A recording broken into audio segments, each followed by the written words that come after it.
আজ আমি বানাবো লোটে মাছ। তো চলো রেসিপিটা দেখিয়ে দিই। এখানে আমি কেটে ধুয়ে বেছে নিয়েছি মাছটাকে আগে থেকেই। তো এখানে আমি আদা রসুনটাও বেটে নিয়েছিলাম ওর মধ্যে টমেটো দিয়ে। তবে আমি পেঁয়াজগুলো ভেজে নেবো। পেঁয়াজগুলো ভালো করে লাল লাল করে ভেজে নেবো, বেশি লাল লাল করবো না, মিডিয়াম লাল লাল করে ভেজে নেবো।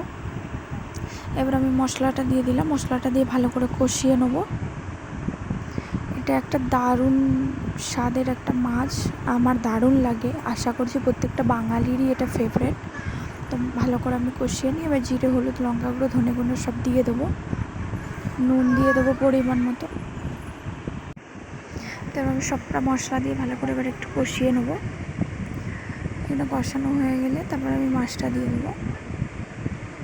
আমার এই মাছটা দারুণ লাগে, আশা করছি প্রত্যেকটা মানুষেরই ভালো লাগে। তো এইভাবে করে খেয়ে দেখো, ভালো লাগবে। আমি এখানে মাছগুলো দিয়ে দিয়েছি, মাছগুলো দিয়ে ভালো করে কষিয়ে নেবো। কোনো রকম জল অ্যাড করবো না, মাছটা থেকেই কিন্তু জল ছাড়ি।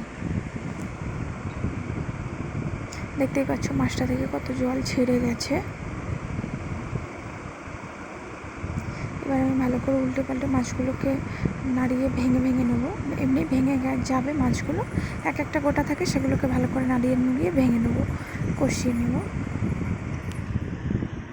দেখতেই পাচ্ছ আস্তে আস্তে তেলটা ছেড়ে দিয়েছে। তো মাছটা আমার এখানে কমপ্লিট হয়ে গেছে রান্না।